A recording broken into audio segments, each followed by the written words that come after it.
good morning. I'm Larry Moderno, and I've been a real estate agent since 2005. And with me today, I have two polished individuals, Kathy Subater with New American Funding and a good contractor with All Trades Construction.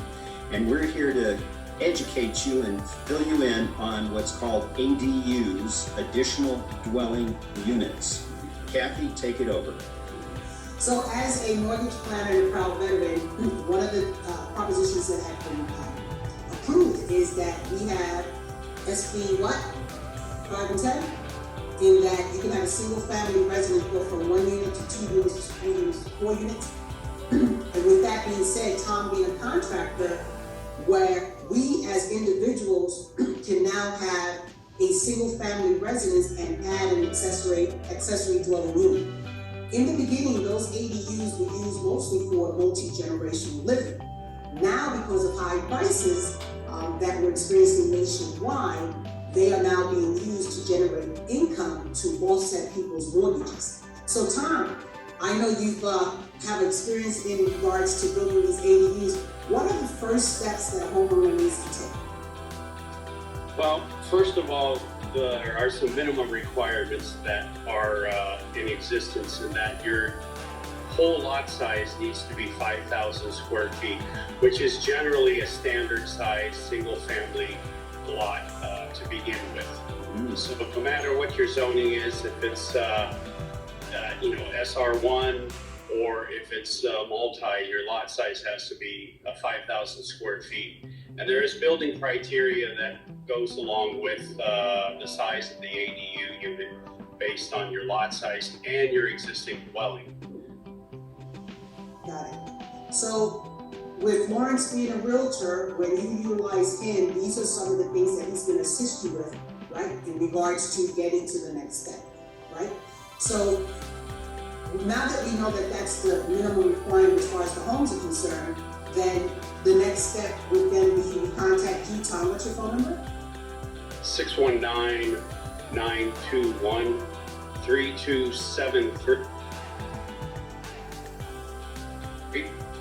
And so then we would contact you at that phone number, then you would come out and then you would give us, how does that process work?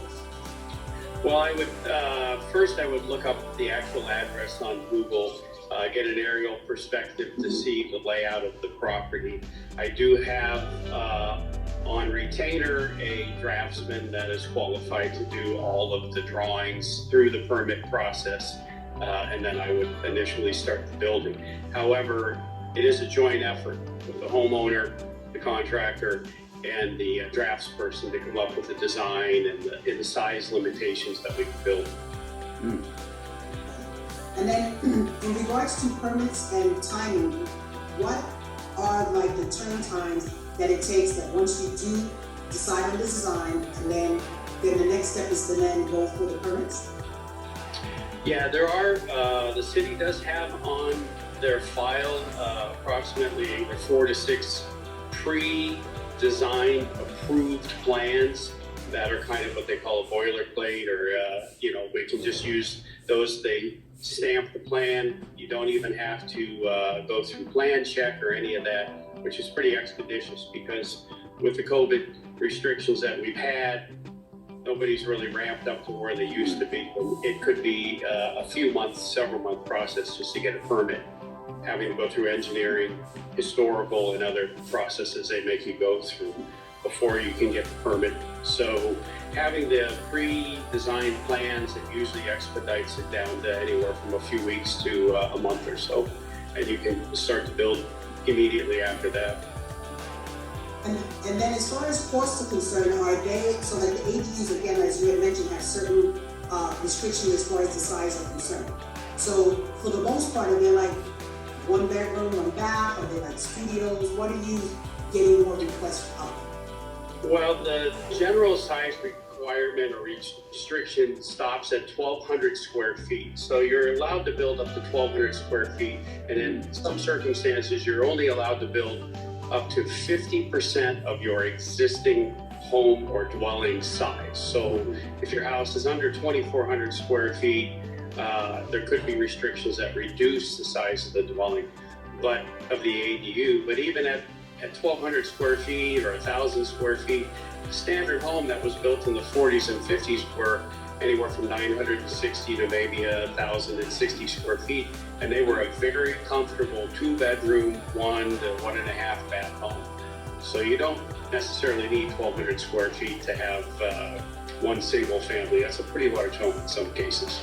Right. Tom, I got a question for you, sir. Yes. When you have the detached unit, the ADU, do you incorporate into the existing infrastructure system, the sewer, the water, the electric, the gas? Yeah, typically on a standard single-family home, the main sewer line is sufficient enough to carry the load for 1 to 2 additional bathrooms. So you would, to save the cost, you would be tying into the existing sewer. You could essentially utilize the same utilities for water and for power, because again, you're only looking to add, what will be typically 1 to 2 bedrooms, 1 to 1.5 bathrooms, and then just some general circuitry for a kitchen. So usually most of the existing dwellings can cover that, with the exception of some of the older dwellings that haven't had an upgraded electrical panel. You may need to upgrade that to create a sub-panel for the ADU unit. Now, if you had a septic system on a big property, like you had maybe 5 acres and you had the house, and you wanted to put that down, would the ADU need its own septic system, or could it tie into the existing septic? In most cases, you could still tie into an existing septic. You may need to have it either flushed or cleaned out more frequently, but usually the tanks on the existing septics are large enough to withstand another bathroom or 2. Great, thank you. And in regards to cost, right? How are most of the families remitting payment to you? Is it a down payment for X amount of time, and then you let them know that the project's going to take this much time, and then they pay accordingly? For the actual construction cost, prior to the construction of the ADU, you have the drawing, draftsman, or architectural costs and the permitting fees. So that's a little bit independent of myself. That's usually contracted through with the draftsman or the architect. And then the fees can be paid, either through the architect or paid directly by the homeowner. And then the construction costs are, based on obviously the size of the unit, as well as the quality of the finishes or the upgrades or whatever level that they want to have for their fixtures and appliances and things like that. And that's a separate contract from me. And as a mortgage planner, what I recommend to most of my clients is that if you already have financial freedom, then you should utilize your credit cards in order to make these types of improvements.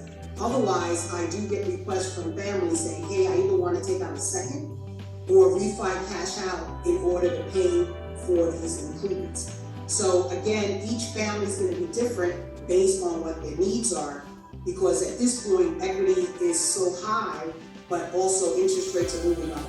So we want to make sure that we provide you with a plan. And again, if you have the financial freedom, I'll give you an example. You have 4 different credit cards, and you can use your credit cards to pay it off, and we can work a plan with you. I don't need to do the loan, but again, just to provide you the opportunity to be able to get this ADU in and then do the return on investment so that Tom can help you make your money work. And then, Lawrence, I had a question for you. You're really interested in these ADUs, accessory dwelling units, and what are you finding in the marketplace to help other families? As far as the units go, well, most everybody that I know doesn't have an additional dwelling unit, but everyone has a thought, what can we do to have mom and dad come, stay with us, take care of them? So I think opening up this window to people gives them an idea that maybe they could have something there for their own family, or someone that maybe wants to have additional income coming through the family that way. So it's the purpose is to kind of give this idea to a lot of people to see what their minds can come up with. And of course, then us being the sources, the lender, the contractor, the realtor, we want to help you achieve that goal. There you go. So there we are. We are here to help other families provide either housing for other family, generational dwelling, and or to create rental income so that you can offset your mortgage accordingly. Tom, thank you so much for your time. Tom, thank you. Thank you for inviting us. And at the end of the day, Lawrence, it's all about our families, and we take very good care of them. Absolutely. Stay safe, and I will talk with you later. Take care. Great. Thank you.